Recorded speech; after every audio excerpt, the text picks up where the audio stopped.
बहुत अच्छा बात बोले हो। मैं अभी बीच में काकर इंटरव्यू सुनत रहे हूँ, तो वो बोली से कि छत्तीसगढ़ फिल्म इंडस्ट्री में तब उभार आई जब हीरो जो रहते, कलाकार जो खुद रहते, वो कोई मूवी ला देख के अगर ओला दिल में जब तक नहीं लगी कि हाँ ये करना चाहिए, रिजेक्शन ला भी ओला बताना चाहिए कि ये फिल्म जो है करे के लायक नहीं है और ये फिल्म करे के लायक है, जब तक ये चीज़ नहीं आई छत्तीसगढ़ फिल्म इंडस्ट्री में तब तक उन्नति नहीं हो सके। ये सही बात है ना? हाँ सही, मोर हिसाब से तो सही मोला शुरू से मतलब एक चीज होते ना भैया, आप ला भी जो चीज अच्छा लगते वही करूँ, है ना।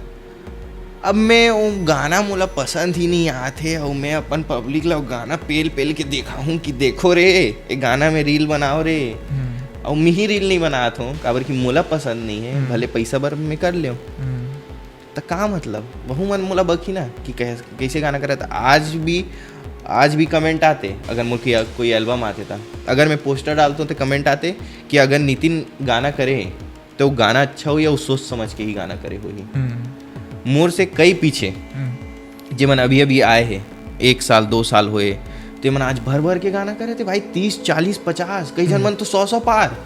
अगर आप 100 गाना करा तो उनमें से 4 भी हिट हो जाते ना, तो जरूरी नहीं कि 4 सब लोग पता। नितिन ला थोड़ा भीड़ से हट के काम। हाँ मुला मजा आते, मुला बहुत मजा आते, मुला क्वांटिटी मुला मतलब नहीं है, क्वालिटी।